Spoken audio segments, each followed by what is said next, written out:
back to the Birdhouse Dynasty show. And tonight we're going to take a look back on preseason NFL week number 2. We're going to dive into a couple of the running backs we talked about in our ambiguous backfield video, and then take a look at a couple of rookie quarterbacks, a trade, and then dive right into how these rookie wide receivers have performed so far this preseason. All right, so to get things started off, we're going to jump back and look at a couple of running backs, and those would be specifically Jerome Ford and Chuba Hubbard. Now, both of these backs share something in common, and that is that they're going to be able to produce at the beginning of the season, but we just don't know how long it will be for. And so I brought along my co-host, Matt English, and he's going to chime in on Jerome Ford and Chuba Hubbard right now. So, Matt, let's get it started off with Jerome Ford. What is your outlook on Jerome Ford right now? Yeah, so if I can get him at a good price, I'd like to get him. Right. I mean, for the value I think he's going to have, the fact that he didn't play this week, and for that neither did Chuba. But I think it speaks volumes, right? They're not playing for a good reason. Right. They sat him because they want to keep him healthy for week 1. We know what he can do. We know what he can do. We know what he's capable of. There's no sense in risking any sort of injury. We have other backs that are coming back from injury. So yes. No chance. No sense in risking it. Right. And with Jerome Ford, I don't know if you realize this, but he finished running back 16 last season. Sort of on the back of a great receiving season. He did have 5 touchdowns receiving, second most to CMC in the NFL last year. So, I mean, this guy's going to have a role even if and when Chubb does come back. I mean, there's some definitely conflicting reports on Nick Chubb right now, whether he'll actually be on the PUP to start the year. My thought is that he will, and that we might not be looking at Nick Chubb until November. So honestly, in a redraft format, I mean, it's hard for me to even want to pick Nick Chubb. There's so many other running backs you can pick late that are going to actually be able to produce right from the get-go. And then depending on your league format, how many IR spots you actually have. I mean, do you want to just stash one guy on IR right away? I just don't know that it's there. Plus the Browns are looking at throwing the ball a little bit more. So I think that just kind of, that style fits Jerome Ford. So I love his prospects. There was a league where he went to a contender for a second. I think anywhere right now, if you can grab Jerome Ford for a second, I think that's well worth it. If you're needing some help in the backfield, and you definitely think you're going to be starting him in the first 6 weeks, let's say. But if you're not going to have any use for him in the first 6 weeks, I don't know that you go out there and waste a second. I would probably hold on to that second to try and trade for a running back later in the season, I guess. That's where I'm getting at. So, yeah, sure. And here's a thought too. If everything's going okay for Jerome Ford and the Browns based on his performance, he hadn't done anything bad. He doesn't have a fumble problem. He's statistically well, and they're winning. Right. Why bring in Nick Chubb if he is medically cleared to come back? Why do that?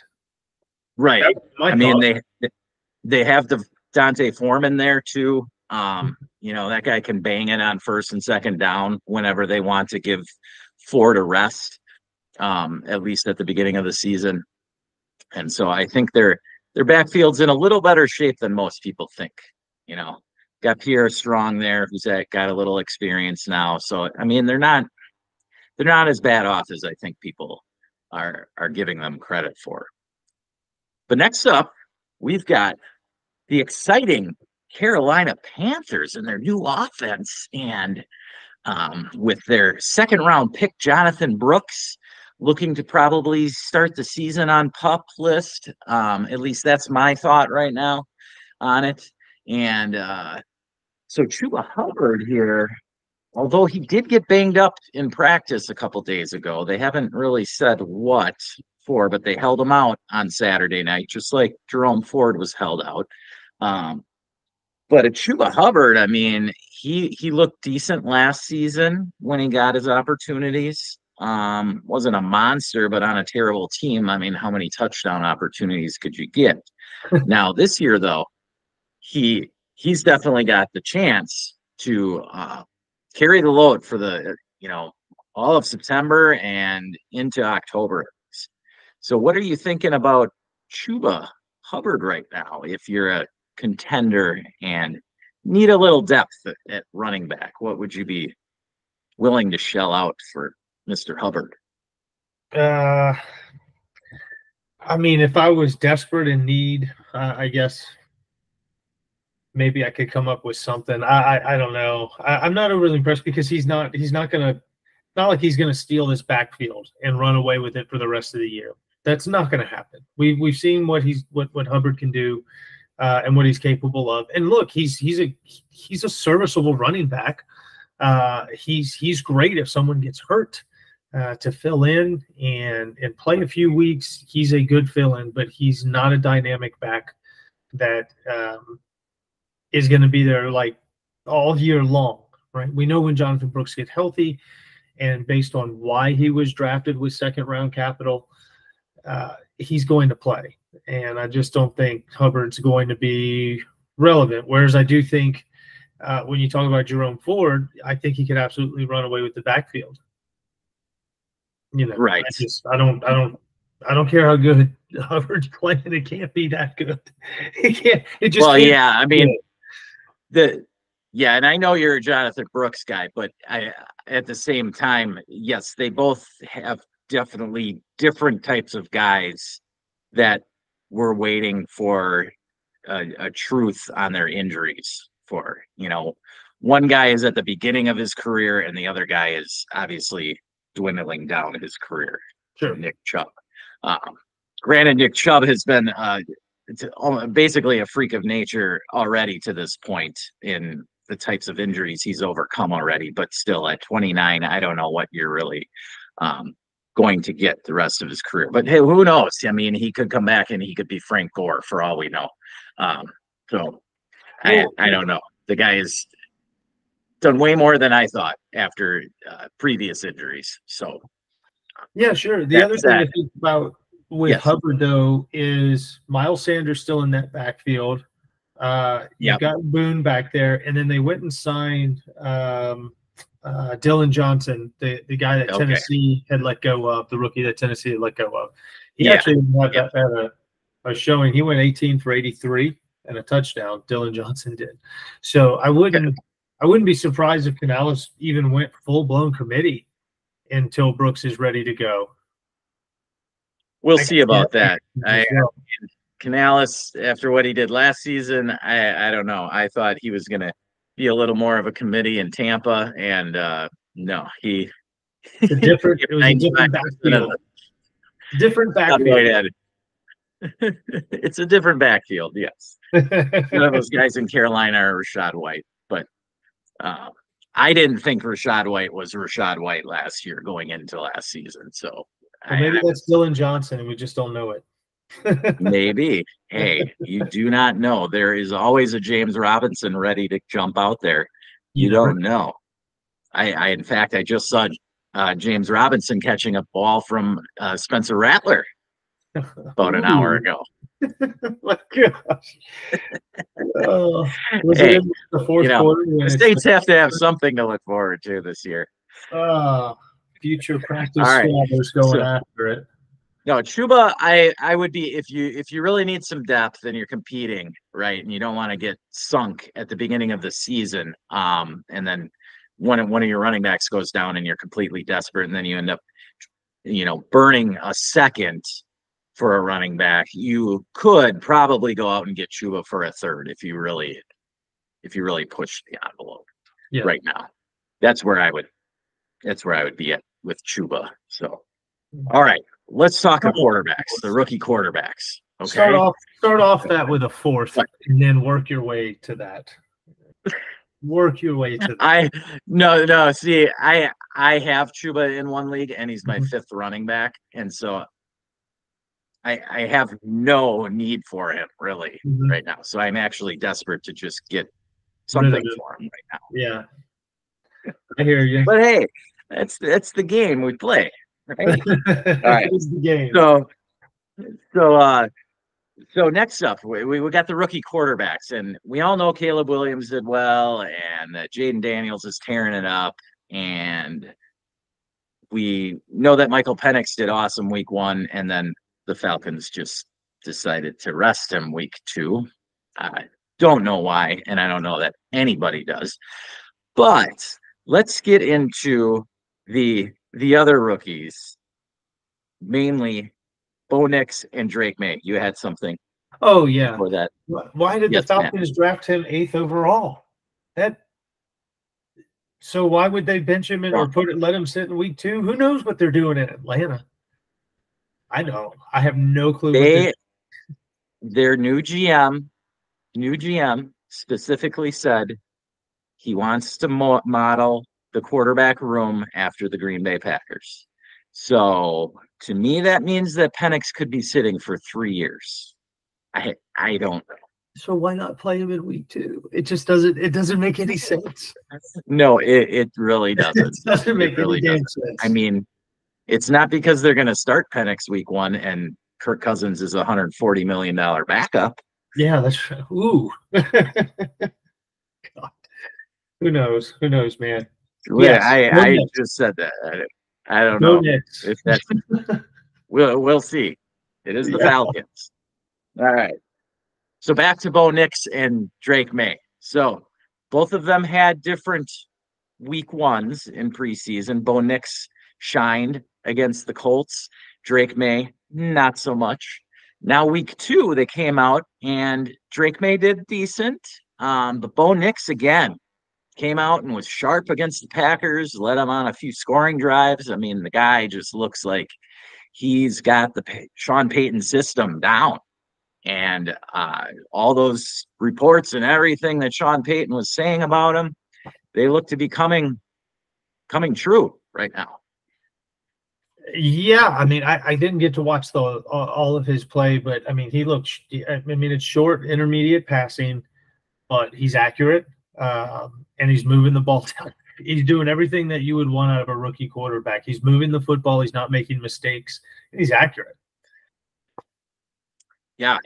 I mean, I don't know how many fantasy relevant wide receivers he's going to actually make out there in Denver.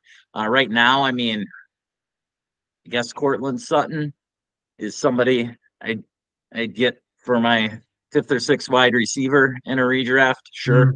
But you know, aside from him, I can't really buy into anybody right now. But the fact is there that Bo Nix with volume still can be relevant. And if I mean, most of you who would have drafted Bo Nix, he's probably your 3rd quarterback on your team, right? So he's definitely looking the part. I'm not saying go out there and trade your QB1 or QB2 and fire him up right away week 1, because you know you don't get to play the Packers 2nd string every week. So there is that. It was the Packers 2nd string in there against Nix. But nonetheless, he does look sharp out there, and that's all you can ask for from a rookie right now, I gotta say. Drake May now. And what are your thoughts on May so far? So I used to be extremely high on Drake May, like about a year ago, when he still had a season of college to play. Very high on May. Still, I mean, I'm still high on May. I think he's got a wonderful skill set. He's got a great arm. I think he's faster and more has more rushing upside than people really envision for him. But he can run. In fact, he ran in a touchdown this week. Didn't throw one, but he ran one in. So for fantasy purposes, that's typically 2 extra points. So you've got to like that. But I will say this, and this applies, I think, to both of these guys. is in a redraft format or one quarterback league, neither one of them hold value, not really. But in two quarterback formats, regardless if it's dynasty or redraft, I think Bo Nix has immediate value, or at least much sooner value. I would roster him. I would draft him sooner. Based on what we now know, watching the rookie camp and training camp, and seeing a couple of weeks or a couple of games where they're throwing the football and playing with the offense. I would draft Bo Nix higher in two quarterback formats. In redraft. How about maybe some of our listeners out there? I know I don't have any yet left, but if some of the listeners out there still have a rookie draft for Dynasty, would you, based on what Bo Nix has done so far, would that bump ahead of Drake May? I don't know that I'm that far yet on it. I mean, Drake May was going in that top 7 or 8 rookies, and Bo Nix was going after that. He was going late first, early second, basically. Yeah, I'm not there yet where I would put Bo Nix ahead of Drake May for career arch. I still see the talent that Drake May has as a higher ceiling than what Bo Nix has, I guess. Sure. I guess it gets into beauty's in the eye of the beholder, and what you're looking at, I guess, what your league makeup is, what your roster looks like, and who you are pulling the trigger on Bo Nix and where you're doing it. They might need, sure, I don't know, a quarterback that's actually going to play this year. Who knows? Yeah. Not that I wouldn't be opposed. But I could see in a scenario where someone's like, well, I could use a third quarterback. Right. I mean, I wouldn't be opposed to what I was getting at. I wouldn't be opposed to say trading back from where you are like forced to draft Drake May. Like, let's say, the other quarterbacks have all gone. Yeah. Even JJ McCarthy's gone. And you're just left with Drake May in the top 8 rookies. I wouldn't be opposed to trading back and then getting Bo Nix. So, sure. I mean, I never thought of before last college football season. I knew that I felt Caleb and Drake May were the top 2, but after the season, I wasn't as excited about Drake May, I guess. And part of that had to do with him losing some talent there at North Carolina, and so it's a little unfair, but the same thing happened to Sam Howell, and he plummeted to the 6th round. So Drake May still held his own as far as draft capital goes, because he still got picked 3rd overall. But yeah, the gap is definitely closed. We'll say that. All right. Yeah.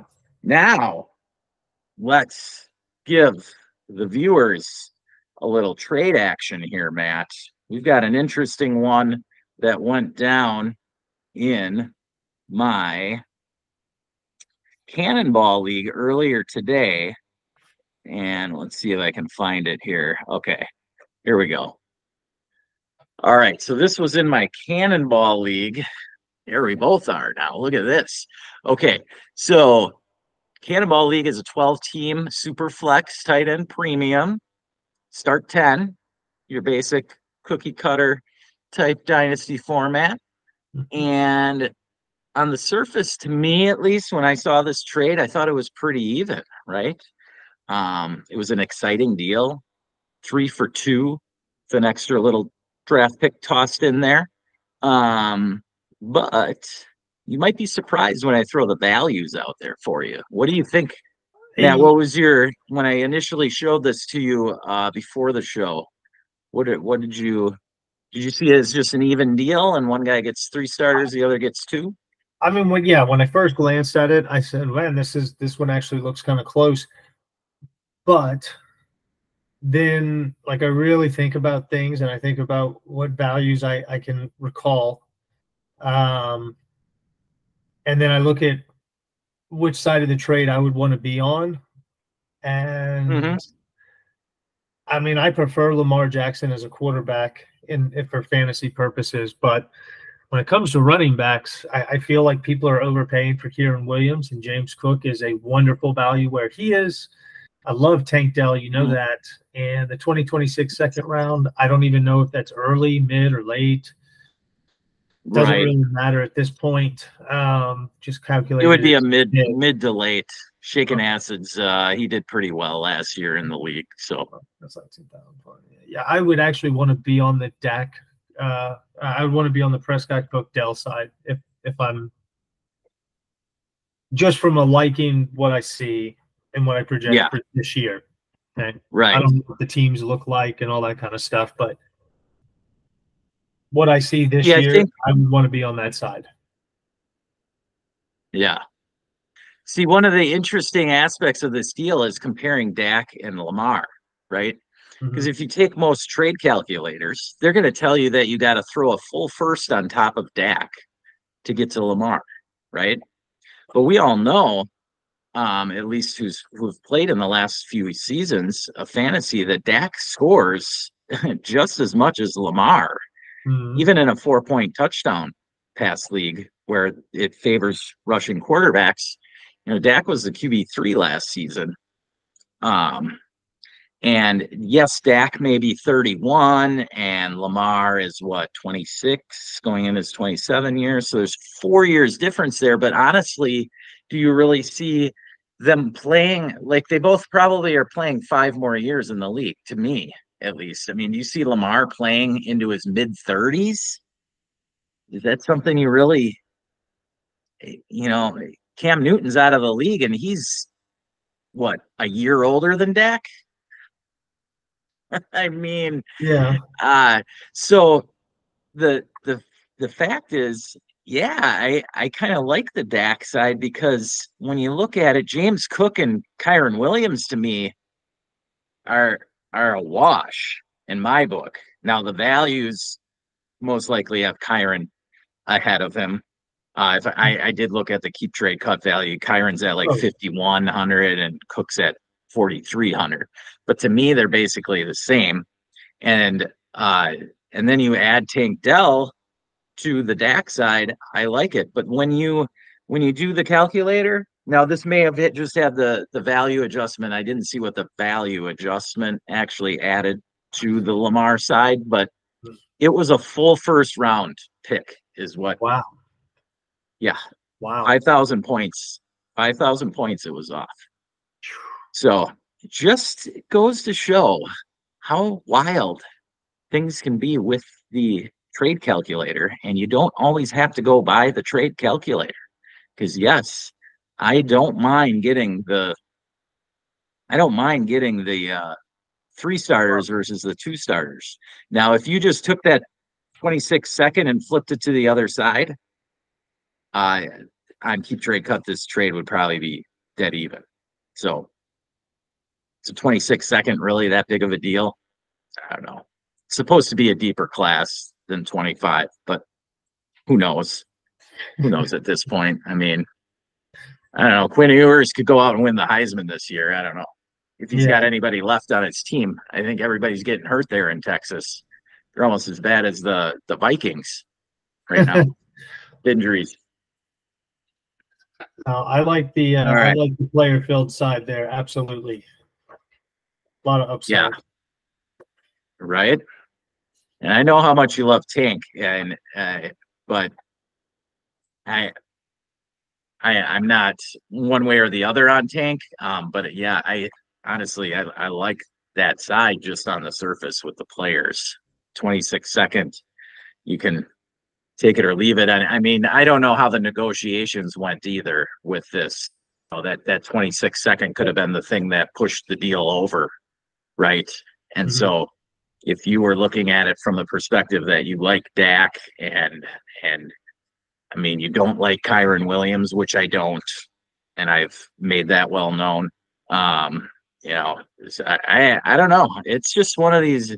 It was a wild trade that came through about 11 a.m. this morning, and I just thought, man, this is wild. That's a big trade. It's a big trade, man. Right. Oh, all right. Well, let's get back to some rookies and let's talk the rookie wide receiver class that is the 2024 NFL rookie class, which is a monster. And I'm excited to see these guys get out on the field. Let's take a look at the rookie wide receivers and give a quick snapshot whether they've increased their value, stayed the same, or dropped in value since the NFL draft. All right. So we can start with the big three, Marv, Neighbors, and Rome. And basically, I don't think any of them has done anything surprising to us so far. Right? Right. Right. No, Malik looks good. He looked very good in limited time. Getting targeted and reeling in his catches. What do you have, like 5 grabs, 5 receptions? Yeah, he had 4 or like 5 grabs, 6 targets in, a half of football. And I think that's pretty realistic to what we could see for most weeks, 10 to 12 targets. And Jones threw 2 picks now. He threw 2 picks, and so that doesn't help anything. I don't think that was shocking, though, to anybody. Not really shocking, but, I think it was Darius Slayton that got the touchdown, but that could very easily be Malik Neighbors in the second half or, whatever it may be. He looks to be every bit of what he was advertised to be. Rome Odunze, I think he was the one that caught that dime. Did you see that dime? And yes, it was a monster, yes. But he rolls to his left and slings that ball off of his back foot and drops it right. That was Rome that caught that ball, right? Yes. I'd say Rome looks good because he was very well defended. So is Caleb changing? Are you changing your tune on Caleb a little? Oh, God, a little bit? No, because it's in comparison to Jaden Daniels. Always will be, because that's 1 and 2 in the draft class, and I just favor Jaden Daniels over Caleb Williams. Okay. I just think I will say, I will admit that I'm changing my tune on Caleb. I'm coming a little bit. Are you going to buy some fingernail polish to really show your support? We'll see. We'll see. I think if Caleb outscores Jaden Daniels this year in fantasy, we'll have to come down with the correct format. But if Caleb outscores Jaden Daniels, I want to see you with some fingernail polish on the show. And then what happens when Jaden Daniels outperforms Caleb Williams? I don't even have to say if. Well, we'll see. Maybe then I'll wear the fingernail polish. All right. There we go. Maybe we get that. I'm down with that. I'm down with that kind of bet. That's a fun bet. You can do that. All right. So the top 3 have been pretty much what as advertised. All right. Rome, I mean, some guys really love him and think that he's going to just overtake Keenan Allen. I don't know that we're going to see that. But we definitely are going to see flashes of brilliance from him during the season. And if one of those 2 ahead of him right now gets injured, you could see a monster season from Rome. There's definitely no doubt that he has potential to get over 1,000 yards his rookie season. It just is a matter of, target share, really. Yeah, sure. I get that. But he's got the built-in, he's already got his chemistry built in that just gets better and better. And he is super talented. So I think, there's a few rookies that are super, super draftable in redraft. I like most of these guys in Dynasty. So, but right. From a redraft, it's hard to not like them in Dynasty. But in redraft, it becomes it becomes a little different story. When should you pull the trigger on one of these rookies? So then we have the next kind of semi-tier of the rookie wide receivers, I'd call them, and that would be Brian Thomas Jr., Xavier Worthy, and Ladd McConkey. Those 3 guys were sort of flip-flopping. I was definitely highest on Brian Thomas all off season. I like to go with the talent. And from what I saw from that dude last year in college was enough to know that this guy can play. and he could be an ex alpha type receiver in the right situation. Okay, I'm not saying he's going to jump out of the gate and command 10 to 12 targets, but if he develops his route tree, it's somewhat like DK Metcalf, right? Okay, DK came in and all he could do was run a 9 route. That's it. And then now he's actually, he's not now he's not a savant. He's not a savant running routes yet, but he can get, like this year, I mean, in that offense in Seattle, he could get 130, 140 targets, right?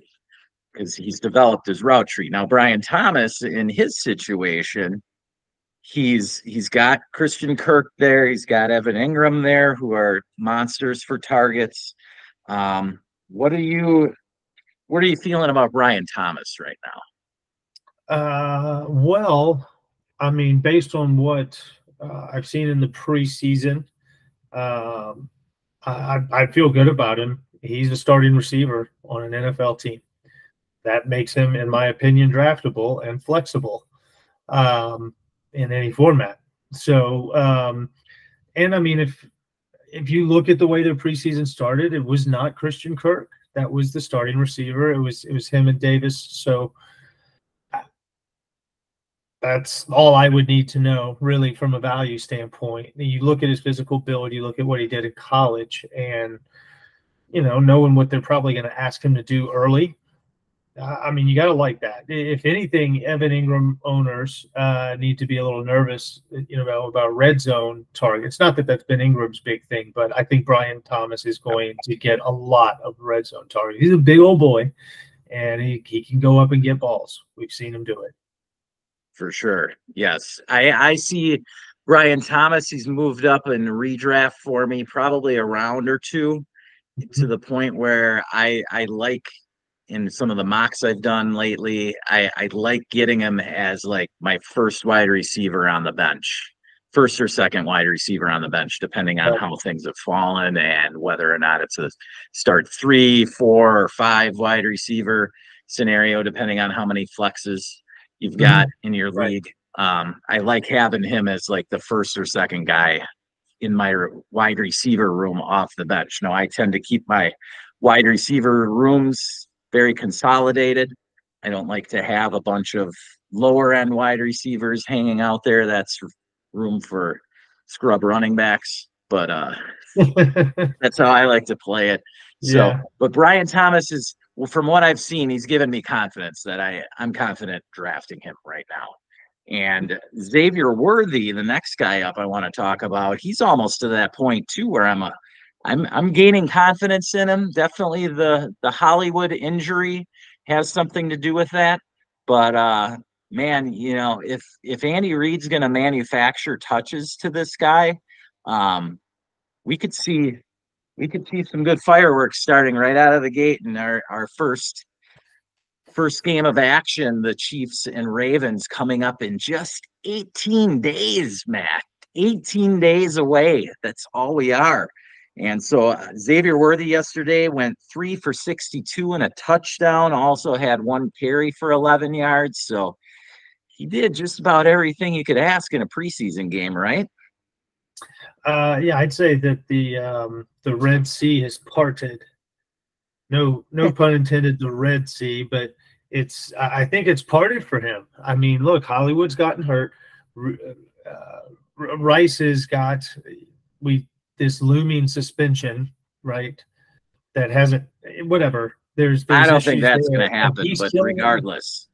Yeah, but either way, he's taking advantage of all his snaps. He's killing it in camp, and then when you put him on the field with his quarterback that he's going to be playing with, he lights it up, and then you got to be excited about that. I mean, he's moved up my board quite a bit. I think in actual rankings, he's moved above Rome in wide receiver rankings. In redraft? Redraft, yeah. So crazy. I mean, he is right there in redraft. He is the last receiver in the wide receiver, the top 36. He's 36. Yeah, that's crazy. But I mean, when you really look at it, he's catching passes from Patrick Mahomes, who has thrown for 5,000 yards already, and then Rome's catching passes from Caleb Williams, who hasn't thrown for any yards yet in the NFL. So even if Caleb were to throw for 4,000, Mahomes' ceiling is much higher. And even as the third option in the offense, let's say that Rashee Rice doesn't get suspended this year. Xavier Worthy is the third option at best, depending on when Hollywood comes back. But with Kelsey there, and then Rashee Rice, Xavier Worthy's looking like the third option. But even that third option, I mean, if Mahomes throws for 4,500 to 5,000 yards, I mean, it's got to go to somebody, right? And it's definitely bolstered my outlook on Mahomes too, for sure, because it seems like Xavier Worthy, at least in my opinion, can hang on to the deep ball better than MVS. So there's that. So the final guy we've got in our little mini tier here was Ladd McConkey. Now McConkey just went 1 for 5 yesterday. Josh Palmer and DJ Chark sat for the Chargers wide receivers. But I think that was just them trying to get Ladd some reps out there, as he's a rookie. The others are veterans. Justin Herbert sat, so was Easton Stick slinging it around for the Chargers yesterday. But what do you think of Ladd right now? I know that a lot of people had Ladd. They were taking Ladd over Xavier Worthy and Brian Thomas. I was not one of them, but some people were, because they saw the opportunity to be the top dog in LA there, regardless of it being a Jim Harbaugh system that's not going to throw as much. Somebody's still got to have some of these targets. And so what do you think of Ladd right now? Is he the third wheel of this little mini tier now to you? Yeah. So look, I'm lukewarm on Ladd. I like you. I see the opportunity, but I just don't really buy it. I'm not big on Ladd, and actually don't have any shares of him. But I will say this: I did know a fantasy footballer that had both Ladd and Xavier Worthy, and he traded away Ladd, traded away McConkey, and he's got Xavier. So we're really putting the money where the mouth is here, and so. I only have one. I have one share of Ladd, and that is in a league where I have Justin Herbert. I was just trying to tie that stack up, really, and I had multiple draft picks in that league, so I was fortunate enough to be able to kind of throw one away on Ladd there. Not that it's wasted. I'm just saying, I figured that was the one shot I could take a chance on him with. So we're going to get to the next guys now. Do you have any of those guys ahead of Ladd now? That would be Keon Coleman, A.D. Mitchell, or Xavier Legette. That's who I have. I know that Ricky Pearsall's talent could get up into that range, but right now, with his situation, we're just going to talk about him later. So between Keon Coleman, A.D. Mitchell, or Xavier Legette, do you have any of them or all of them ahead of Ladd? Well, I have Keon Coleman, and I have Xavier Legette ahead of him. And that gets into what they are going to be in their offenses. So, let's not forget, Xavier Legette was a first-round draft pick. Right. Okay. Now, a lot of people sleep on that, and he's with Carolina. It's Bryce Young, and it's Panthers. It's Panthers. Right. But he's a first-round draft pick, and with that kind of capital, he's going to get chances to be good, no matter what. Yeah, it's the way it's going to be. So, with that in mind, I really like Xavier Legette. I know he's looked well. He's gotten over little bumps and bruises along the way fairly quickly, and I think he'll be in an improved offense. So, I really like Xavier Legette's prospects better than Ladd's, especially for the first year. for sure. And then with Keon Coleman, he's going to be the number one, or he's supposed to be the number one wide receiver. So I think that opportunity versus Lads, I mean, they walk into similar situations. Receiver rooms are gone for the most part. I mean, they don't have much to really compete with. So they're in similar situations, but I'd rather be in an offense that's shown that they're not scared to throw the football a lot. But I mean, let's take this into account. If you look over the last 6-7 weeks of last year, they went more run-centric. Buffalo went more run-centric. But even at that, I think they threw the ball at a much higher rate than Greg Roman will. So for sure. Yeah, and there's always something to be said about drafting players on good football teams, right?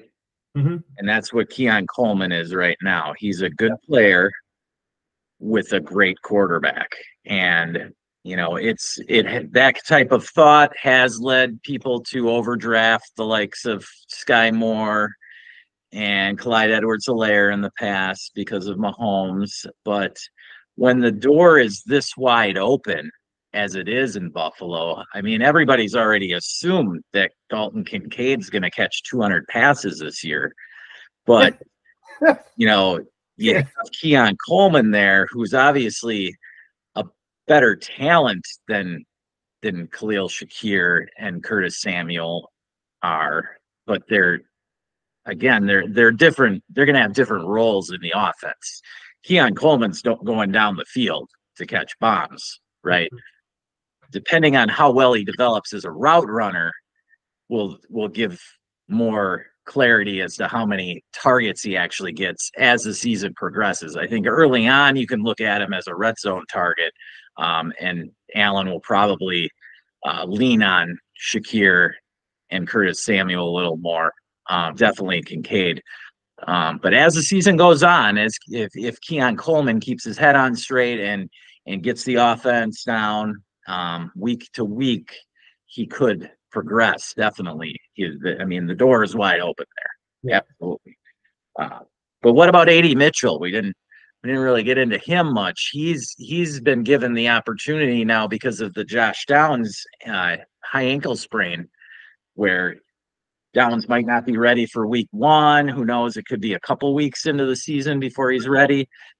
He's got the big cannon of A-Rich throwing him the ball. Some great highlights on Twitter, but then you also got to realize that Anthony Richardson is not going to throw it 40 times a game.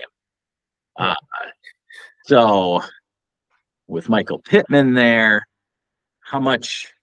I mean, I'd love A.D. Mitchell in best ball, but otherwise in redraft, I'm still kind of lukewarm.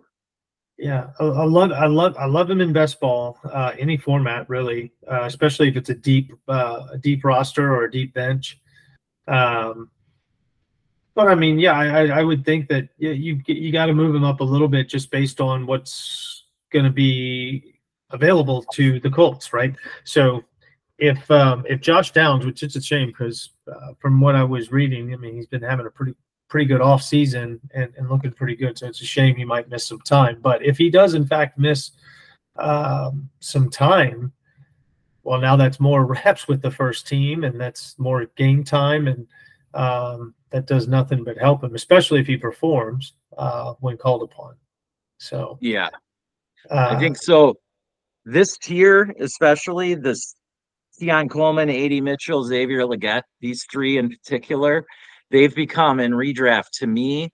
If I'm going to have, usually I'd only have maybe one backup wide receiver on my bench, but if I'm going to have two, maybe I get one veteran and then one of these three guys. I like Legette. I like Legette of the three. How about that? I like Legette of all three of them. Yeah. No, the opportunity's there. I'm not sure. I am higher on the Carolina offense than most people probably are. Mm-hmm. I just see it as a huge opportunity there to exploit. Like, everybody's down on the offense. Oh, they suck. Everybody's so cheap. Well, yeah, but they can't be any worse. They're going to get better. I know. Right? And you throw Deontay Johnson into the mix, who's a a target merchant. The guy gets open. If you've seen the numbers for the reception perception and how wide open he's gotten over the last 5 years, he's just needed a quarterback, right? And Bryce Young he's not Ben Roethlisberger, right? But Big Ben was at the end of his career, right? Yeah. Bryce Young's definitely better. I'll still take my bet on Bryce Young over what Deontay Johnson's had the last couple of years in Pittsburgh. Well, Kenny Pickett, Mason Rudolph, Mitch Trubisky, yeah. So, right. So you like Leggett the highest of those. I would say I would slightly lean Keon Coleman only because of the ceiling. I think could be a little higher because of Josh Allen. That's the only thing that would, if I had Coleman and Leggett staring me in the face, it'd probably just take Coleman, but I wouldn't have a problem with Leggett. I'll say that. Kincaid doesn't make you a little bit more nervous about Coleman? I guess Kincaid and Johnson kind of wash each other from a scare point. Yes. So, gotcha. Yes. Yeah. I am not. It's kind of like in Arizona, right? Trey McBride's still going to explode. Okay. But it's not like Kyler can't throw it to Marv 150 times too. Yeah. Right. I mean, fair. It's just, that's kind of how I look at it. Right. Yeah. Okay. So now we get down to the nitty gritty of the rookie wide receivers. And these were the guys that were going near the end of the second into the third round of our dynasty rookie drafts. And so I'll start with Ricky Pearsall, Jalen Polk, and Javon Baker. Okay, we'll put Polk and Baker together just because they're the New England guys, and then Ricky Pearsall. And so we already kind of mentioned Pearsall a little. He really hasn't done much. He hasn't done anything to lower his value, but he hasn't done anything in particular to raise his value either. Now, extenuating circumstances may have raised his value, but those haven't actually come to fruition yet. And of course, I'm talking about Brandon Ayuk being traded. I just think the more this scenario drags out with Ayuk, the more I'm convinced he's not going anywhere. From the get-go, I was just thinking the two sides were playing a game with each other, and Ayuk was never going anywhere anyway. When you got a team that's on the verge of a Super Bowl like the Niners, you don't go ahead and trade away one of your top assets there. It just didn't make any sense. So Pearsall, unfortunately, is kind of in purgatory, ultimately.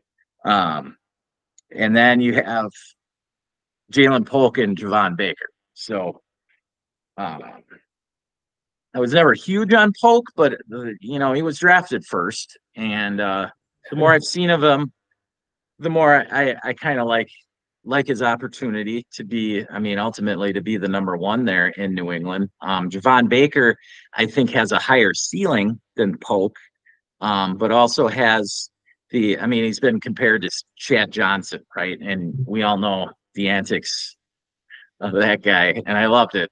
But, when you're a rookie coming into the league, you got to have your head on straight. You got to show it first. And that's how Chad Johnson was. He showed it first. He didn't start doing all that goofy stuff until he was 5-6 years into the league, right? Yeah. So, different world now, Chris. It's a different world. Yes, it is. Yes, it is. We weren't doing this. Not many people were doing this. What we're doing, no. Back when Chad Johnson was playing. No. So, anyway. Yeah, go ahead. If you were to throw a second out there right now, would you go for Pearsall, Polk, or Javon Baker? And this might be an obvious answer in Polk, but I'm just wondering on your thoughts there. And this is a tough one for you because I know Pearsall is a Florida guy. So yeah, well, it also gets into his first round draft capital versus what, a third and a fourth. Yeah. Well, Polk was a second. Or second, and okay. Either which way, I prefer first round draft capital, right? Just for longevity, he'll get shots. But if you're looking at rankings where they are right now in redraft rankings, Polk and Baker are right next to each other at 67 and 68 in that order. They've got Polk one spot ahead, and Pearsall's down at 85. Yeah, which makes But you're sense. going to pay I more mean, for Pearsall for in a right draft. now. Usually, at least in Dynasty, you're paying more for Pearsall because of that first round capital. Right. But from a value standpoint, I love Javon Baker. I really do. I think he's that guy. Yeah, I mean, you mentioned Ocho Cinco, but he's got that dog in him, and there's just something about that guy. I feel like he'll get numbers. He'll go get numbers. Yeah, so there you go. If you missed out on Javon Baker in one or two of your leagues, and you think maybe the guy who drafted him is a little down on him because he who knows? People are very reactionary in Dynasty. So I saw a lot of trade action with Sam Darnold just this week, right? So it just goes to show. I mean, in the leagues I had Garner Minshew, as soon as that sleeper notification popped up that he was named the starter for the Raiders, boom, went out on the trade block for me. So, I mean, it's a reactionary league format, Dynasty. You got to try and exploit it. And so if you could go out and get Javon Baker, I would definitely go and try and get him because I agree. I like the ceiling there for Baker. Pearsall, we're just kind of waiting and seeing. I do think that next year, Pearsall will be a good asset to have. I think that the timing right now isn't the exact right time to trade for Pearsall. I think that maybe mid-season will be when he hasn't performed. He hasn't done anything. I'm expecting him to not perform very well out of the gate just because of the other offensive players there in San Francisco, and he's not really expected That's this all. year. It won't be a matter if it's good or bad. He just won't perform. No, I mean, unless Debo or Ayuk gets a major injury, he's not going to perform this year.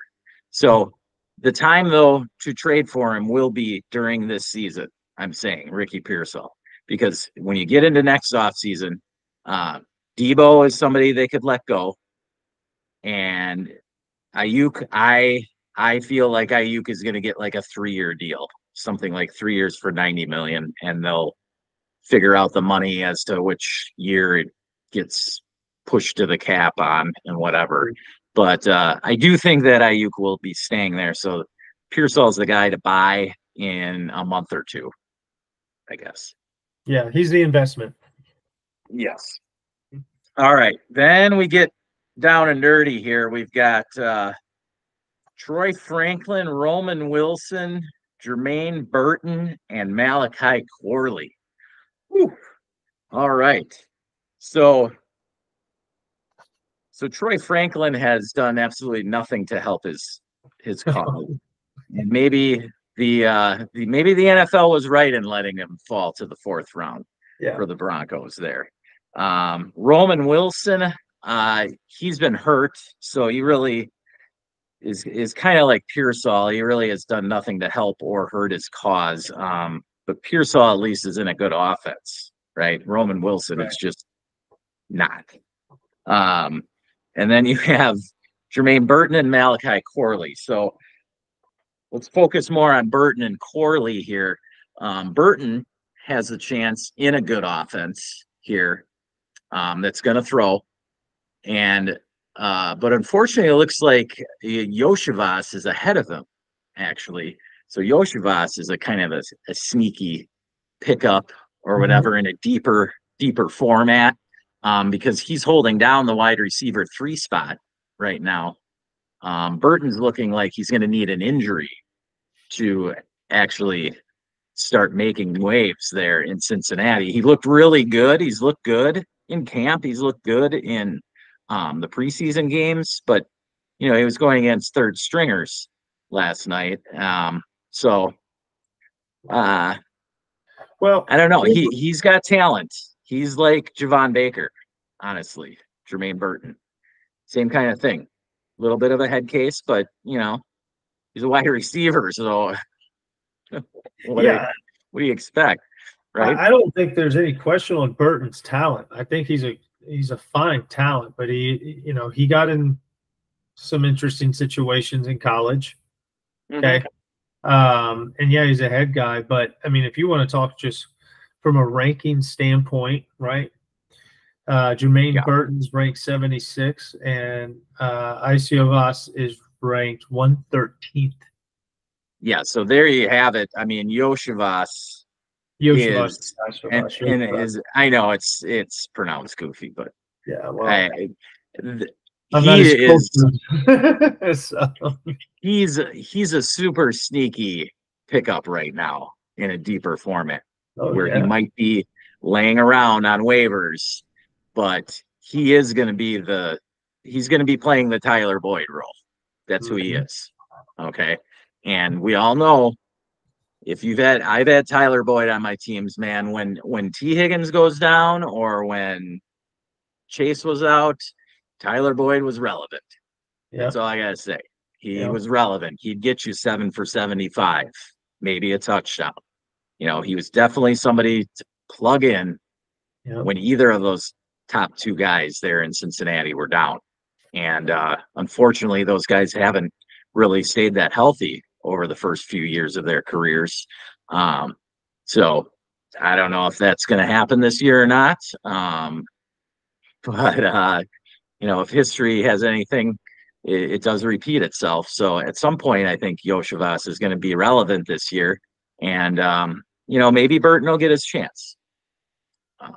Because the talent is there. I mean, talent-wise, he should be up there with Keon Coleman, A.D. Mitchell, and Xavier Legette. I mean, his talent is up there, at least. And he's just going to need the opportunity now. I mean, they got to sign T. Higgins.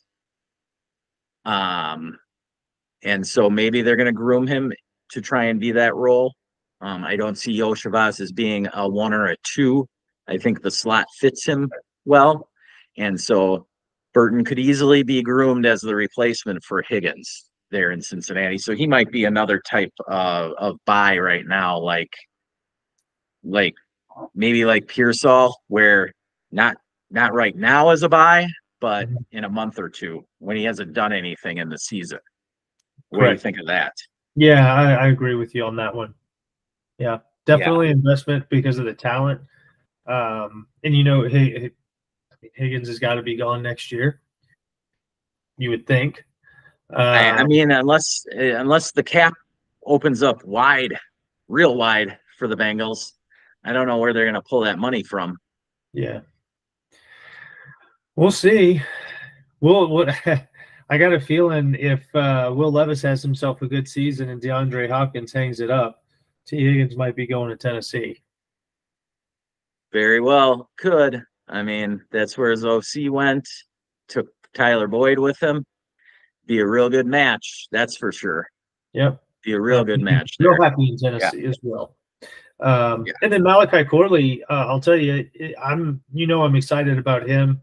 They're getting him involved in special teams now too, just getting the ball in his hands. So if you have leagues that reward any sort of kick or punt return yards in any fashion, that increases his value. And I think if you do get points for that, maybe he's someone that's getting picked up early in the season off waivers.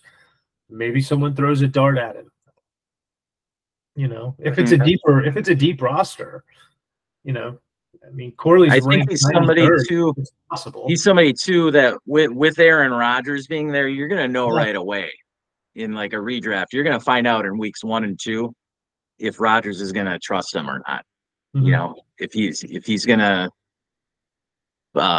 jump up the board, so to speak. I mean, I know it'll be during the season already, but in a redraft format, he's going to start out on waivers in a lot of leagues. Why not take a last round dart throw on him? And if he hits in the first 2 weeks, great. If not, throw him out. If not, let him go. Running back. I mean, it's hard for me to see drafting anybody other than Garrett Wilson, honestly, for that passing attack. I do like Tyler Conklin as a sneaky tight end, but that's I don't like rostering a backup tight end in every league either. What What's that? activities do you enjoy? Conklin that ass. That's right. There it is. That is my team name in Crash and Smash. Hey, all I know is Aaron Rodgers was able to make, what was that guy's name? Everybody he played with, Jordy Nelson. No, there was a tight end that he got 10 touchdowns for. Was it Robert Bobby Tunyon? Robert Tunyon, yes. Robert Tunyon caught 10 touchdowns from Aaron Rodgers one year, and he was a top 5 tight end that season. And so, hey, Tyler Conklin, this is your year. I just have to say that. So, last pick in your draft, if you need that last backup tight end, go get him. Yes. Yeah. All right. So, anything else? Oh, the one deep pickup I was going to mention is the Rams. The Rams again have found gold.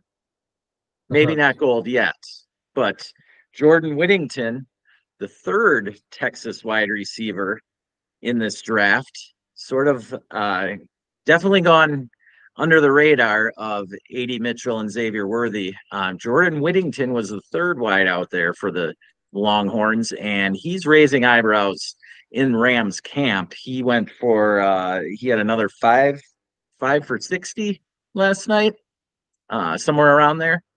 I mean, I don't know. Looks a lot like Puka. I don't know if he can push. He'd have to push over Demarcus Robinson, who I think is kind of solidified as the 3 there. He's a solid veteran, but who knows? Puka's starting out injured. You know, never know. It's a system there in LA. Yeah, and Cup's got fragile legs. Absolutely. No, but I mean, I look at him as an investment, very much an investment for the next couple of years. Cooper Kupp's going to have to leave town for him to be a known, relevant asset. That's if he develops and continues to do what we've seen and actually turn into more like what Puka did last year. Come from nowhere, start to show signs of life, get the good coach speak, and then during preseason do a couple of things, and then given opportunity, do what he did. Right. Yeah. Well, I know he got drafted because he was a good blocker. Right. Yes. So, all right. Any other thoughts on the rookie wide receivers right now? Anybody to, as far as making sure that you fade or go after right now before we get into the season and then it's too late? Yes. So I'm still interested, and this is more investment, so you can pick it up at any time, I guess, really. And I got to check to see what the availability. Jacob Cowan's one to look at. He has really jumped up in the rankings. Okay. He's the ranked Niners 105 amongst wide receivers, and he wasn't even ranked when we were doing our first rookie drafts. So. I loved him in the pre-draft process. That guy can play. Yes. Yeah. He shot up rankings. And then someone else you're going to like this one, Jalen McMillan. Yes. I can't believe I forgot about him. Oh, yeah. I didn't even put him down on pay. Oh, man, I should have had him. Oh, man. Shame on you. I can't believe I just slipped my mind how well he's been playing. Yes. No, he has jumped. He has definitely jumped Trey Palmer. He is the third wideout on the team. And with Chris Godwin moving back to the slot, McMillan's actually going to be like a starter. Mm-hmm. Yeah. When they start with 3 wides. And so, you get an injury to Godwin, which has happened every year over the last 4 years. McMillan could definitely be relevant in those weeks when Godwin does have an injury, because it's the style of play. Godwin just takes those screens and steamrolls his way to 12, 15 yards, and he just gets banged up. That's the way he plays. Yeah. But McMillan's going to be there. He's a solid. He's already. They've compared him. They just say he's a solid veteran already. It's kind of how they look at him. Before he got hurt, the playbook. Everything is solid. before he got hurt in college, he was the other receiver, but his injury allowed Jalen Polk to kind of get Well, known. wasn't he even like, wasn't he even with Roma Dunze as Yes. far as like Yeah. stats? Yeah. Yes. Yeah. So yeah, I mean So the Bucks got to steal with that guy from a talent standpoint because of that injury and the fact that he's gotten through this offseason without an injury and has looked as well as I mean he's like you said in 3 wide sets he started. yeah. Yeah. So I'm excited to have him. Mm-hmm. And so you should not forget about him like I forgot about him to write him down somehow. It just anyway. All right, we've got we've got a final fun thing for you guys. So we had saw a tweet earlier today from let me bring it up here. What was his name? Here we go. From David Gattiari. He had his 32 hot takes on Twitter earlier today. David throws out a lot of good information, so shout out to him, and check him out on Twitter. He throws some good information out there for you. And amidst all of the random tweets that get thrown out there, you got to kind of weed your way through who you're actually going to look at for solid information and who you just have to kind of throw on the wayside. So make sure you're getting good solid information out there. All right, so we have 32 hot takes here, Matt. We're gonna do sort of a rapid fire, and we're gonna say either crazy or realistic, right? Is that the way we want to do it? Crazy or you're crazy, on not board? crazy. Crazy, not crazy. Crazy, not crazy. All right, first one. Really fast. You ready? Yeah, let's go. This is, and he did one for every team. So this is going to roll right through every team. He's got one hot take. All right. First one, Arizona. Trey McBride, 100 plus receptions. Ooh, not crazy? I'd say not crazy. He stays healthy. I mean, Kyler loved Zach Ertz. Loved Zach Ertz. I know that. All right. So we both said not crazy. Bijan Robinson in Atlanta, 75 plus receptions. Crazy. I say not crazy. Okay. All right. I'll say 70. We differed there. All right. You say 70. Yeah. All right. Now this one, I know which way you're going to go, but Zay Flowers, Baltimore, finishes as a wide receiver 1. Not crazy at all. Super sane. Crazy. Crazy. Not crazy. All right. Next. This is why we got to do it rapid fire. Next up, in Buffalo, 100 plus receptions for Dalton Kincaid. Receptions. Ooh. It's not crazy to think that. Not crazy don't think he makes it. I don't think he makes it to 100 receptions. I don't know that he gets there. He might be at 90, but he's getting at least 75, and it's going to be. It kind of depends on how well Keon Coleman develops, honestly. Yeah, fair. And how much Josh Allen trusts Shakir and Curtis Samuel. Like, there's a lot of hot takes out there with Curtis Samuel, too. So, I mean, he knows the offense. The offensive coordinator dragged him in from his previous stop. And so, yeah, we'll see. I love Dalton Kincaid, though, in the middle of a redraft, 5th round. Oh, me too. He's my guy. Yeah. Yep. All right, next up. I know which way you're going here. Jonathan Brooks, 15 plus points per game after week 8. Yeah, so I'm going to assume this is PPR because that's all I play. PPR, yes. Yeah, so we'll go PPR, and I'll say that's not crazy at all. Oh. Just don't know. They drafted him in the 2nd round, and Canales just finds his guy. I'm going to say not crazy. There you go. I'm not betting on it. I haven't bet on it yet. It's not crazy to think that, even if you don't think he'll get not there. crazy. Not crazy. All right, next up, Chicago. This is Caleb. This is insanity. This next one. This is total BS. That'll never happen. Caleb Williams. Caleb Williams averages 20+ points per game. Averages. Oh, it's probably not crazy to think he's a starting quarterback in the NFL with 3 super talented receivers. And Gerald Everett. Right. Gerald Everett's in the mix. Which reminds me, don't draft Cole Kmet. Yeah, no. I watched some of that Bears game yesterday. Yeah. And everything Gerald Everett is still a thing. Mm-hmm. Okay. I'm not picking him up. I'm not running to the waivers to pick him up, but he's still a thing. And it's going to hurt Cole Kmet a lot. But Caleb Williams averaging 20+ points per game, not crazy. I'm not going to say that's crazy. No, it's not. T. Higgins, next up, Cincinnati. T. Higgins catches 10+ touchdowns. Man, crazy or not crazy? I mean, it's not crazy to think that.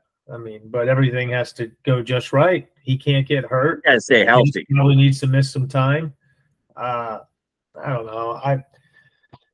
It's not crazy, but I'll just say it's crazy because I don't think it's going to happen. I'll just say it's crazy. Yeah, I think it's crazy to think that he's going to play more than 13 games. And I think he needs at least that many games to get to 10+ touchdowns. So yeah, that coinciding with a few weeks where Chase is out as well.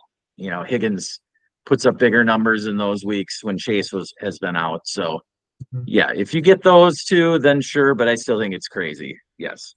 David Njoku, we go over to Cleveland. David Njoku, 80+ receptions again. Yeah. No, again, he did it last year. I've been such a roller coaster with David Njoku this offseason. Oh, he's going to be great. Oh, you need to sell him. Buy him. And I'm on that buy peak right now. So yes, I'd say that's not crazy. Well, in redrafts, he's one of the guys I love. And as I've said, in redraft, my thought process with tight end is don't be the first to take a tight end, but don't be the last, right? And so if you don't get one of those top 5 or 6 guys, depending where you want to put Pitts, make sure that you grab one of the next guys, which would be like Kittle. And Kittle you could throw in the top tier too, but after that, you've got Ferguson and Ingram and Njoku there. Make sure that you're getting one of those 3. Okay.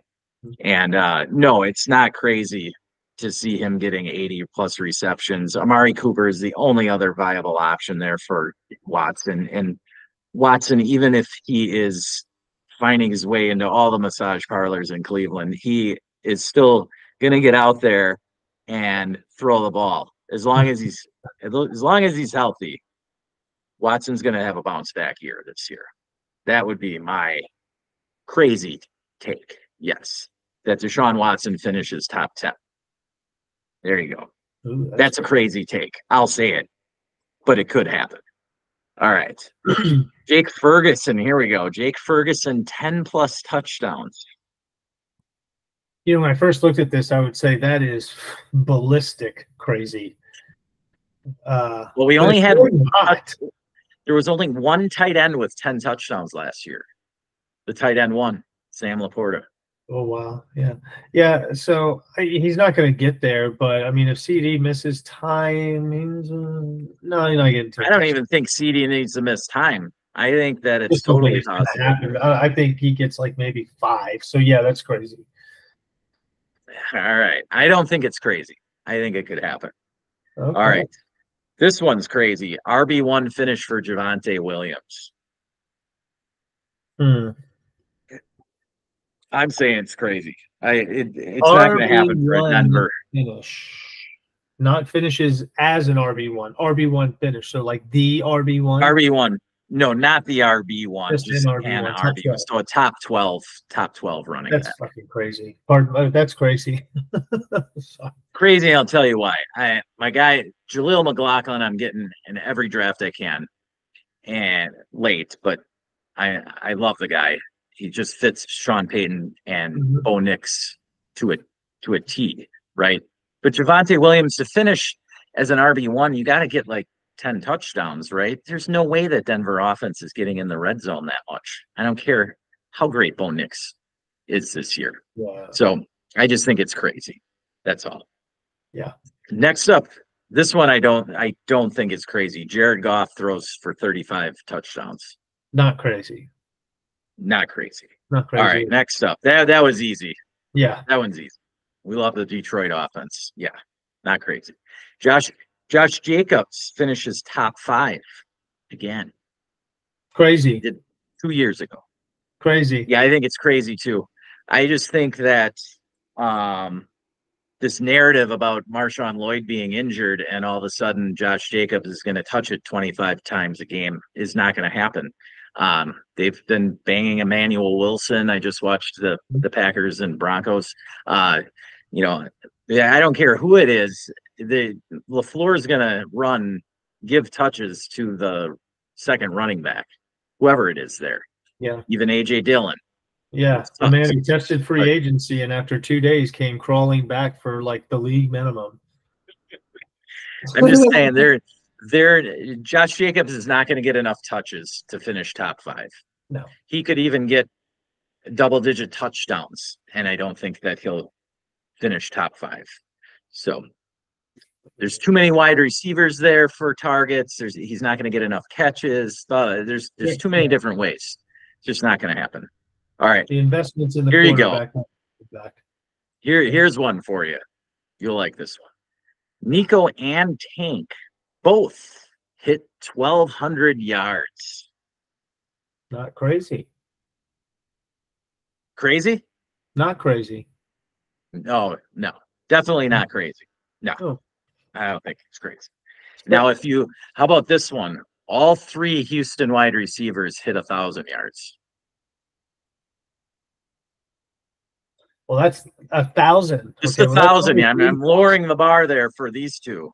That's only 3,000. Does Stephon Diggs jump back up and get to 1,000? 3,000-yard receivers. Has that ever been done? 3? Yeah. Yes, I know it has. The old Houston Oilers did it for sure. They might have had 4 guys do it. They had Drew Hill, Ernest Givens. I know this because I played with them in Super Tech Mobile all the time. Gotcha. Ernest Givens, Drew Hill, Haywood Jeffries, and Curtis Duncan. 1,000 yards. Okay, fair enough. Well, then Warren Moon was a beast. Crazy. I'll say it's not crazy, but I don't think it's going to happen. I think it's crazy. I don't think it'll happen. But that's just me. I don't know. And CJ Stroud could still have a monster year. I just don't think all three of them will get to 1,000. But no, we'll see. All right, this one's crazy. JT scores 20 plus touchdowns again. That is not crazy because if Raheem Mostert can score 19 on the ground, was it 19 or 18 on the ground last year? With Devin A-Chain. Yes, but how many rushing touchdowns? How many rushing touchdowns did Tua have? Fair. But he's going to be looking at so many less boxes. He's going to be hitting touchdowns from further out. I think it's fair enough. Crazy. I'm not saying he's going to do it, but it's not crazy. Okay. I think it's crazy. But that's just because I think Anthony Richardson is going to get 10. So I think JT is going to be RB1 this year. Okay. Okay. RB1. Not crazy either, what you just said. All right. It's a calculated. Next up, another running back statement. Travis Etienne averages 20 plus points per game. Averages. It's not crazy. It ain't gonna happen. I think it's crazy. I think Jacksonville's offense is going to be slightly better this year, even. But I just think that Etienne maxed out last year. Like what his ceiling is what he did last season. He could do it again. All right. But I just don't think that to get 20 points per game, that is a legendary running back season. It's Okay. not And crazy. there's only 4 or 5 backs in the league right now that could do it this year. Yeah. And Achan's one of them. Okay, I'll give you 6 because I'd throw Saquon into the mix too, but I lenient on that. So I just think ETN's just a slight notch below. I wouldn't mind him as my hero running back. I wouldn't mind him, but I don't love it either. Same token. I think in a redraft, taking ETN in the second round is just, I don't love it. You wouldn't want him as your second hero? Huh? If you went double hero running back, like as your strategy, right? Would you love him as your second? If I got him in the third. Okay. Yeah. All right. I just like the receivers in the second round, which are all pretty equal to me. Like your Nico, Ayuk, Debo, any of those guys. I'd rather make sure I got one of those rather than taking ETN in the second and then having to settle for what I get in the third. Yes, it depends on what you're drafting or what position you're in, and if you're on reversal or not. Yes. I'll take ETN in the third, but not in the second. That's how I look at it. Fair enough. All right. Next up, we got Patty Mahomes breaking the touchdown record. That'd be what, 56, 57? What did Manning throw for? 56, I think. Yeah. It's a lot of touchdowns. But there's one guy that can do it. It'd be Mahomes. Yeah, look, it's not crazy to think if he's got Xavier Worthy, they brought in Hollywood. If Rice plays a good chunk of the season and Kelsey stays healthy, I mean, it's possible. It's possible. They got speed for days. Days. Yes. Yeah. The one thing he hasn't had since Tyreek left is speed out there wide. They brought in Sky Moore, they brought in but they brought in Tony. Here's the thing with the Chiefs. Mahomes is so good that they can whiff on Clyde Edwards-Helaire and whiff on Sky Moore, and boom, they just draft Rashee Rice to become what Sky Moore was supposed to be. Yeah. Right. And I don't think that Super Bowls. What's that? While still winning Super Bowls. Right. While still winning Super Bowls and whiffing on those guys completely with the likes of Juju Smith-Schuster as his top wideout. I mean, come on. Yeah. So, yeah, I think it's not crazy. Brock Bowers posts 75 plus receptions for the Raiders. What do you think of that? Crazy or not crazy? I don't think it's crazy. Okay. I think it's a little crazy. I'm not gonna lie. I think it's a little crazy. Hey, they're moving them all over the place there. If Gardner Minshew is able to start all season for him, I don't think it's crazy. Okay. If Aiden O'Connell has to come in, then yeah, it ain't gonna happen. But Minshew throws it. Minshew likes to sling it around. So I don't think it's crazy. No. All right. Now this one's tough. Justin Herbert finishes as quarterback 1. Crazy. As a quarterback 1. Sorry, not QB 1. As a quarterback. So top 12 quarterback. Yeah, that's crazy. That's not crazy. You think it's crazy? Yeah, not possible? Yeah, I don't think it's possible. All right. I think it's possible. He's got no receivers, man. Kind of crazy. He's got no receivers. Kind of crazy. Centric offense. Yeah. Yeah, I hear you. That's been a tough debate all off season though with Herbert. He might rush for a few more touchdowns. He might get 5 or he might be able to punch in 5 or 6 touchdowns. Right? We'll see. It's still going to be an efficient offense. I'm not drafting him. That's for sure. I'll tell you that. All right. Here we go. Puka and Kupp both finish as wide receivers once. This is a good one. This And one's let's come back to that one. Pass for now. okay. We'll come back to that because we could talk a little bit about that one. Next up, Devon Achane averages 20 plus per game. Crazy. Not crazy at all. I Not think crazy. it's crazy. Not crazy. Just obviously we're on different ends of plus the he's spectrum glass, man. The dude gets hurt What's if you that? breathe on him funny. But if he gets hurt, he's not playing. That doesn't hurt his PP game, point per game. Yeah, but I don't think it should count if he only plays 2 games this year. There's got to be that qualifier, right? All right, the next one I love, and that one is Sam Darnold throws for 4,000 yards.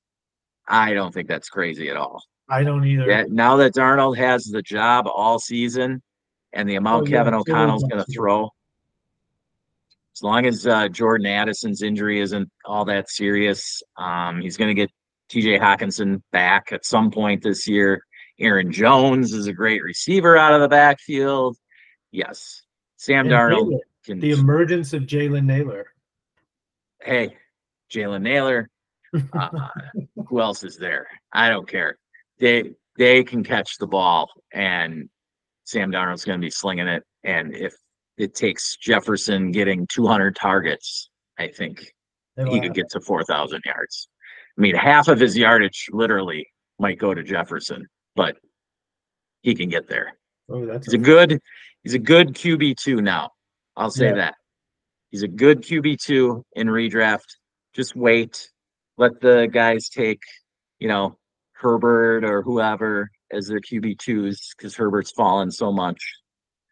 And you'll be fine with Sam Darnold because Sam Darnold will throw for more yards than Justin Herbert this year. Yeah. Okay, well. There you go.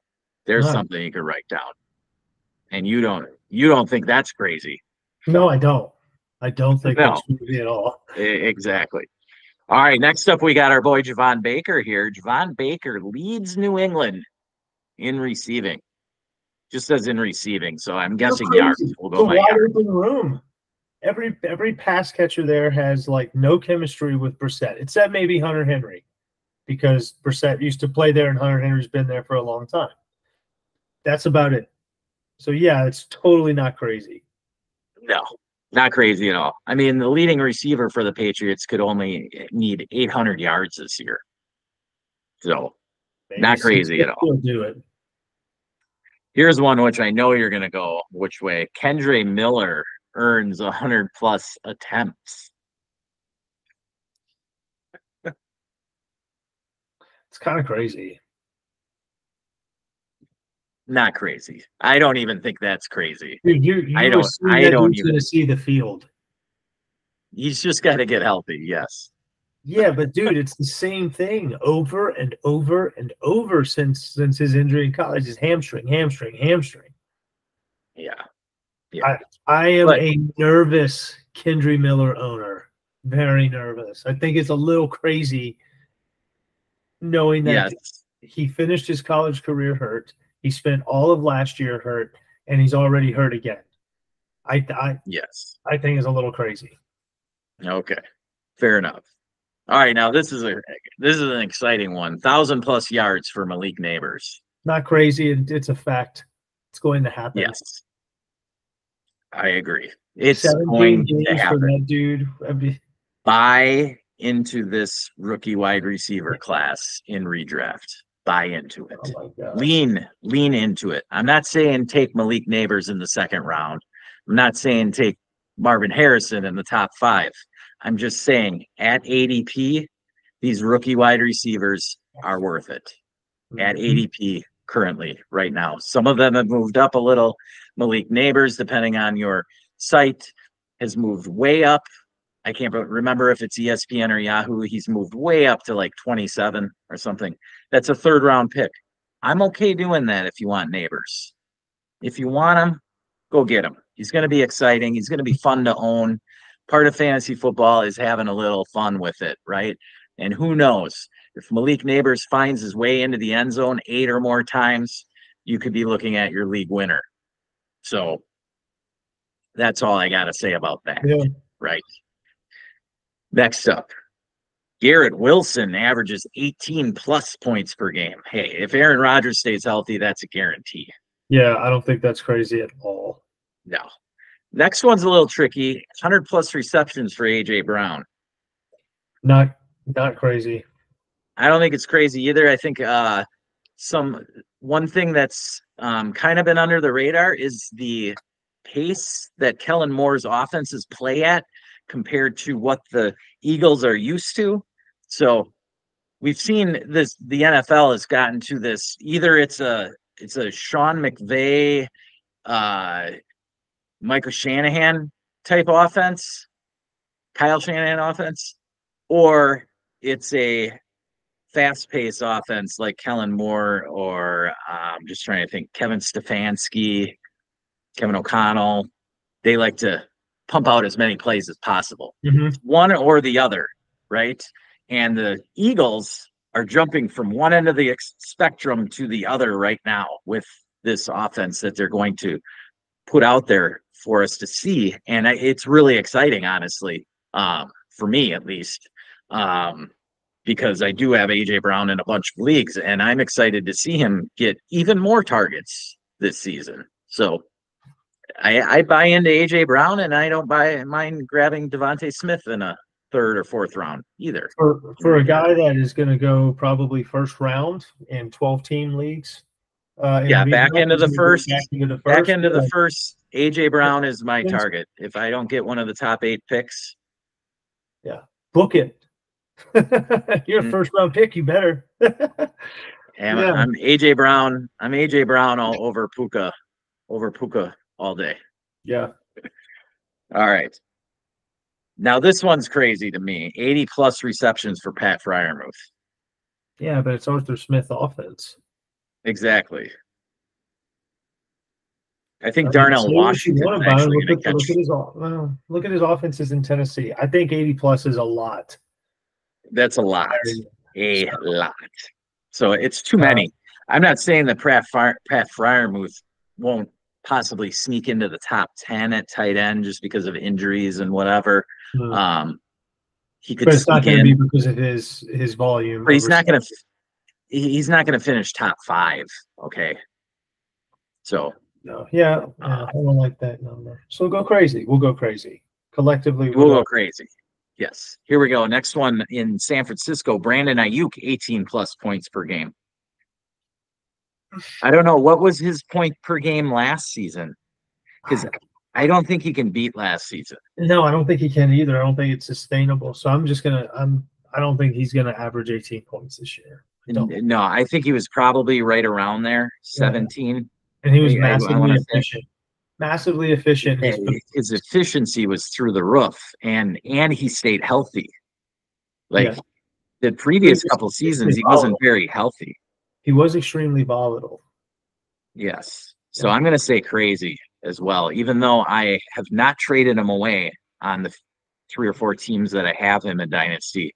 Have not traded him away. I'm not scared. Not scared. He's not going anywhere. But you traded him to me. What are you talking about?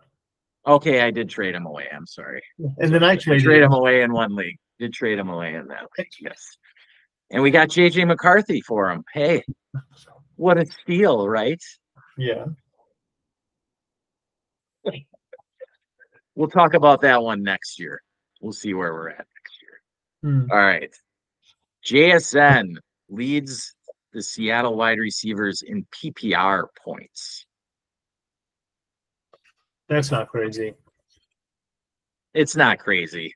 I love DK. One of my favorite players, if not my favorite players, but JSN could outscore him. No doubt in my mind. If they throw the ball around even more than they did last year, and they have this up-tempo offense like we were talking about, this is a style that he's Grubb is bringing over from Washington. It should lead to more receptions, way more receptions for JSN this season. So it really comes down to how many touchdowns DK ends up getting for that to happen, because I don't see JSN as a touchdown monster, right?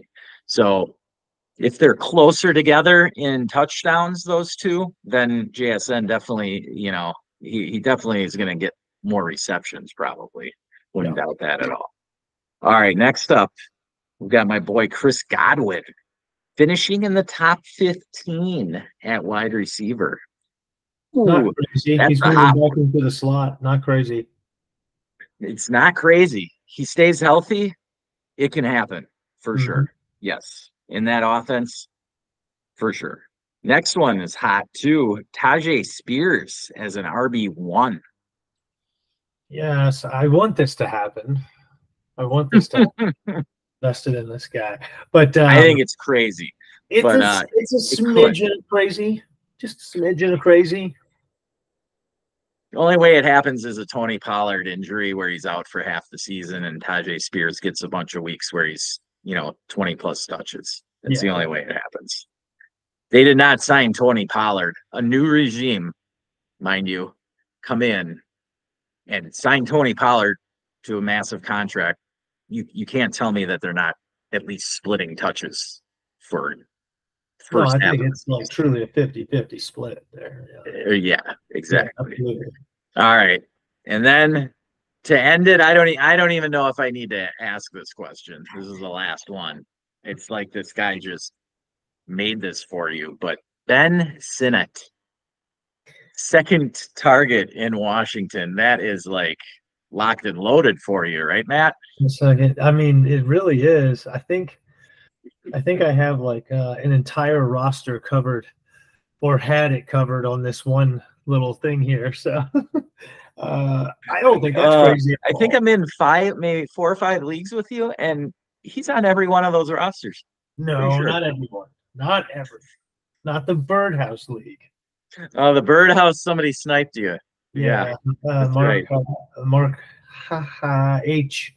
Did Mark do it, or was it Adam? I think Adam did, because Adam got Jaden Daniels in that league. No, it was Mark. Yeah, because he took him and Corley from me, so he knew I wanted to, and he took him.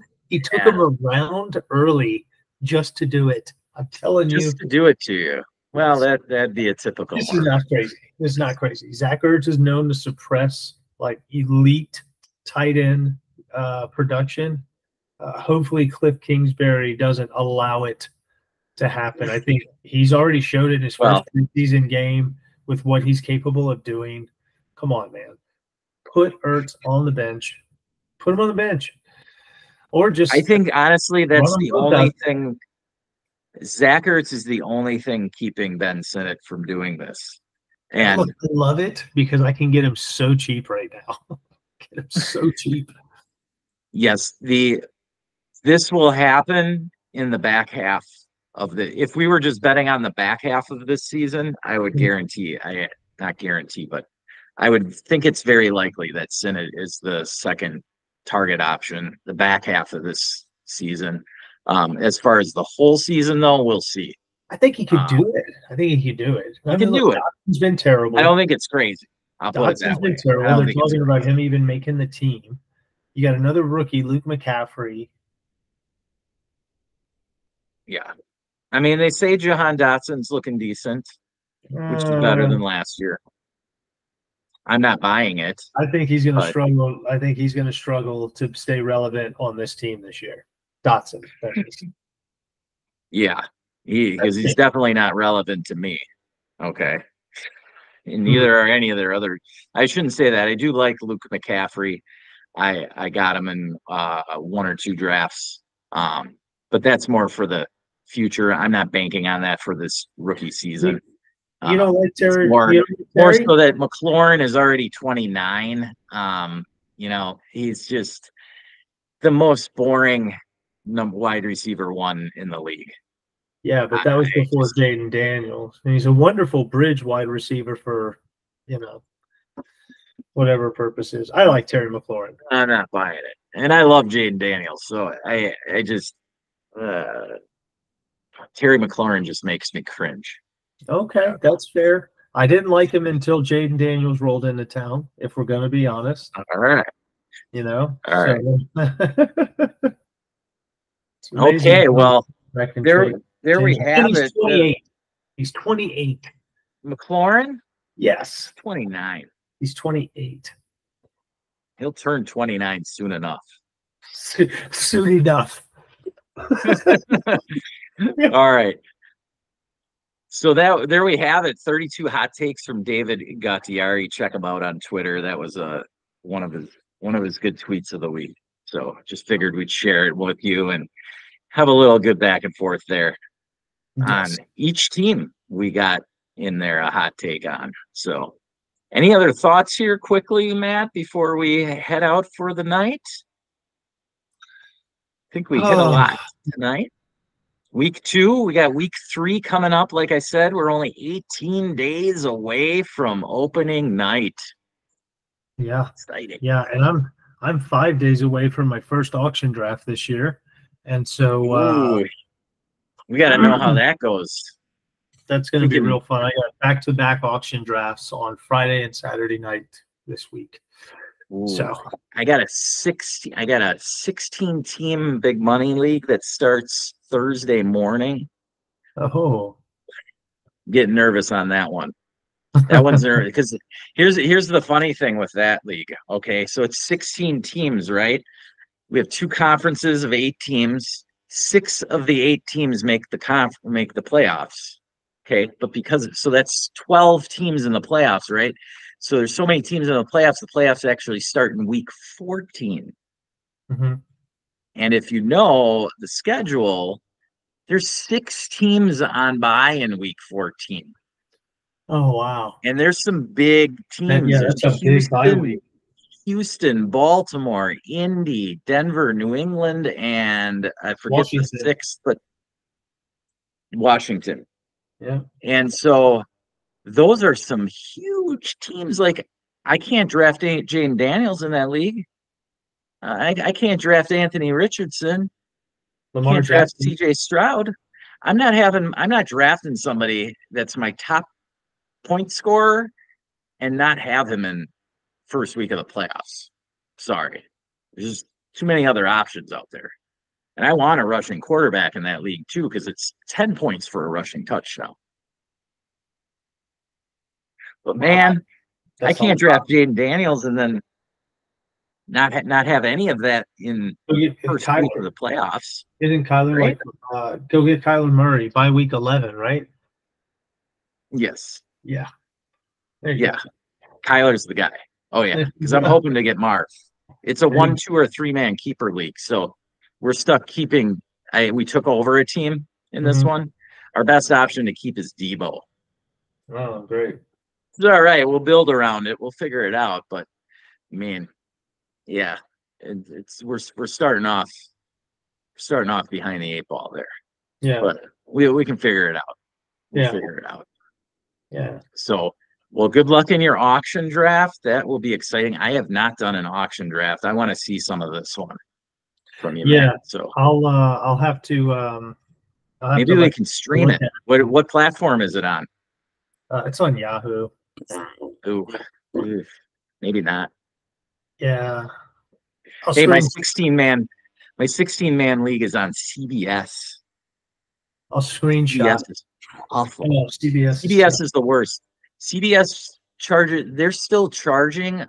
They charge $180 a year. What? Just to use their platform. Oh my gosh. Go get on a new platform. I can't convince the guys in this league to use Sleeper. I just can't. It's just unbearable. This what you have to do is run one league through it and they'll understand. Right? Oh my God. Yeah. Well, we've given our shout out to Sleeper there. I've given my shout out to Nas. Yeah. We're looking for a sponsor. So hey. All right. So good. Well, it was fun tonight, Matt. We're gonna pump out some more content this week at some point for sure. We'll let you know how our drafts are going, and hopefully your drafts are going well too, and your upcoming redrafts here. We know you've all got a ton of them coming up these last couple of days before the season starts. Just throw us some questions. We've got our new Patreon up.